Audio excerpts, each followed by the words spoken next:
Episode start होते हैं और हमें जिया जिनतियान को दिखाया जाता है, जहाँ पे वो जियान को देखते ही कहती है कि मुझे तो उम्मीद ही नहीं थी कि ये पहले से कई गुना ज्यादा पावरफुल होकर ऐसे एंट्री मारेगी। लगता है जियामा एम्पायर और यूनलैंड क्लैन के बीच की फाइट आज से ही स्टार्ट हो चुकी है। मिस्टी क्लाउड शेक से भिड़ना इतना भी ज्यादा आसान नहीं होने वाला। वो अपनी ग्रैंड डॉटर यावी से कहती है जितनी ज्यादा हो सके जियान के साथ रहने की कोशिश करना, और ये भी पता लगाना कि वो जियान हमारे क्लैन के बारे में कैसे सोचता है, अच्छा या बुरा। और फिर प्रिंसेस यावी भी हाँ कह देती है और कहने लगती है हमें आप प्राइमर क्लैन की हेल्प के लिए सैनिकों को भेज देना चाहिए, क्योंकि भले ही हमें बहुत ही ज्यादा देर हो चुकी हो और आप देर करना शायद से ठीक नहीं है। ये सुनती है जिया जिंगतियान भी हाँ कर देती है।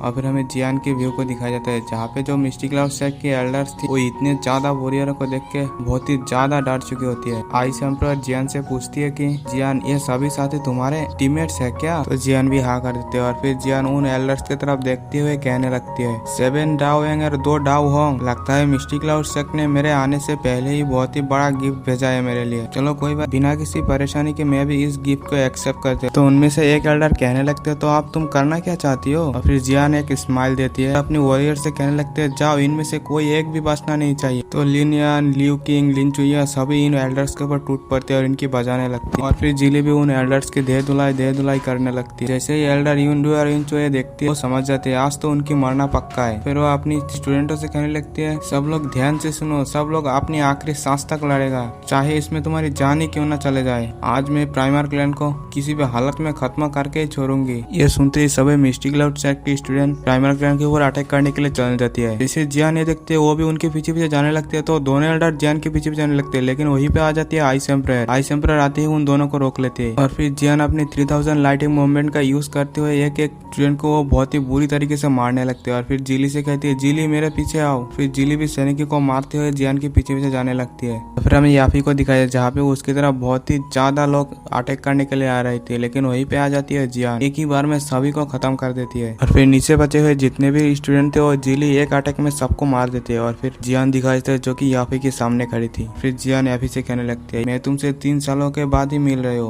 और तुम तो पहले से भी कई गुना ज्यादा खूबसूरत हो चुके हो। ये सुनते याफी भी थोड़ा शर्माने लगती है। जियान याफी से कहने लगते तुमने मेरी जी फैमिली के लिए इन 3 सालों में बहुत ही ज्यादा मेहनत की, इसके लिए बहुत ही ज्यादा थैंक्स। फिर याफी जीडिंग के बारे कहने लगते जैसे जियान जीडिंग की नाम सुनते हैं वो कहने लगते कहाँ है मेरे भाई, और जल्द से जल्द जीडिंग के पास पहुंच जाते हैं। जैसे जीडिंग की हालत ऐसी देखती है जियान भी बहुत ही ज्यादा इमोशनल हो जाती है। और फिर जीडिंग कहने लगती है आखिरकार तुम आ ही गए। और फिर जियान कहने लगते हैं क्या भाई आप ठीक हो? और फिर जीडिंग कहने लगे बस कुछ नहीं, मेरे पैरों पर पॉइजन घुस चुकी है, इस वजह से मेरा पैर पूरी तरीके से पैरालाइज्ड हो जाएगा, मेरा हाथ और दिमाग अभी भी इससे इफेक्ट नहीं हुआ। फिर जीडिंग जिले की ओर देखते हैं कहने लगते हैं लड़के तुमने इन 2 वर्षों के अंदर डाओयांग पर कैसे पहुंच गई? इसके बारे में कुछ भी नहीं बताया, क्योंकि इस हालत में अगर बताता इससे बहुत ही ज्यादा प्रॉब्लम हो सकती है। फिर जियान जीडिंग के सामने घुटनों के बल बैठ जाती है और फिर कहने लगती है भाई तुमने मेरी वजह से 3 सालों तक बहुत ही ज्यादा दर्द का सामना किया है। ये सुनती जीडिंग जियान को बस दिलासा देने लगती है और फिर कहने लगती फादर सही कहते थे, तुम ही हमारे जी फैमिली की उगता हुआ सूरज हो।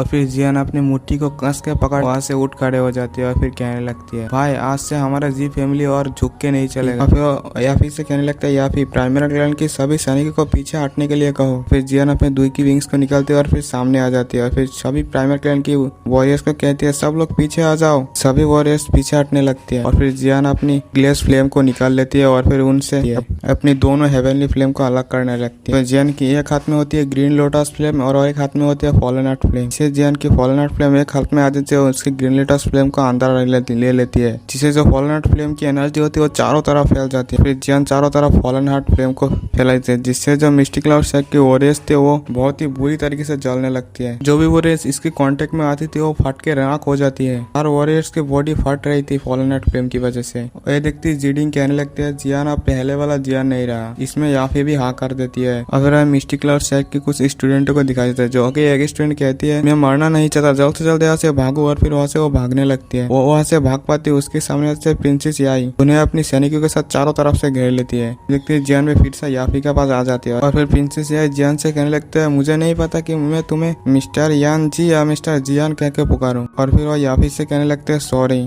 क्योंकि मुझे इन सैनिकों को लेकर यहाँ पे आने के लिए बहुत ही ज्यादा लेट हो गई। तो फिर यहाँ पे भी उसे कुछ नहीं कहती। फिर जियान आसमान की ओर देखते हुए कहने लगती है, मुझे आपसे बात करने के लिए टाइम नहीं है, मैं आपसे फिर कभी बात करूंगी। और फिर वो अपनी दुई की विंग्स को निकालती है और फिर आइस एम्परर के पास जाने लगती है। फिर हमें आइस एम्परर को दिखाया जाता है जहाँ पे वो मस्त पूरी तरीके से अपनी स्वैग मार रहा होता है और फिर वो अपने आइस क्रिस्टल से एक एल्डर के ऊपर अटैक करते हैं, लेकिन वो डॉस करते हुए उसे भागने लगते हैं, लेकिन आइस एम्परर उसके पीछे आ जाती है और फिर आइस एम्परर उसके पीछे एक दे मारती है जिससे वो एल्डर पीछे चले जाती है, लेकिन दूसरा एल्डर अपनी स्वॉर्ड निकाल लेते हैं और फिर आइस एम्परर के ऊपर अटैक करने के लिए हम अपनी स्वॉर्ड में दुई डालने लगती है। फिर वो आइस एम्परर के ऊपर वो स्वॉर्ड से पीछे से अटैक कर देती है, लेकिन आइस एम्परर उसे बड़ी ही आसानी से डॉस कर लेती है और फिर दोनों आइस एम्परर के ऊपर टूट पड़ते हैं। आइस एम्परर भी अपनी भाले को निकाल लेते हैं और फिर उन्हें रोकने लगती है। आइस एम्परर एक एल्डर को रोकने लगते हैं, लेकिन पीछे से एक एल्डर अपनी स्वॉर्ड से आइस एम्परर को अटैक करने के लिए लेते हैं, लेकिन वो अटैक आइस एम्परर को लगने ही वाले थे, लेकिन वह भी आ जाती है जियान आती है, उन दोनों एल्डर को पीछे कर देती है। और फिर वो जियान आइस एम्परर से कहने लगता है, आइस एम्परर हम दोनों मिलकर इनकी बजाते हैं। फिर दोनों आइस एम्परर जियान टूट पड़ती है और फिर सीन शिफ्ट होता है हमें लिन यान, लिu किंग, लिन चुया की फाइट को भी दिखाया जाता है, जहाँ पे लिन यान एक एल्डर को बहुत ही बुरी तरीके से मारने लगती है, लिन चुया और लिu किंग भी मारने लगती है। फिर हमें याओ ब्रदर को दिखाया जाता है जहाँ पे एक एल्डर भाग रही होती है, लेकिन याओ ब्रदर उसके सामने आ जाते हैं और उसके सिर पे बहुत ही बुरी तरीके से एक दे मारती है, जिससे वो एल्डर पीछे जाके गिरती है, लेकिन दूसरा भाई आके उसके गर्दन को पकड़ लेते हैं, उसको गर्दन घुमाती है कड़क करके और उसकी वहीं पे काम तमाम। और फिर हमें दिखाया जाता है एक एल्डर उड़ के जा रही थी और फिर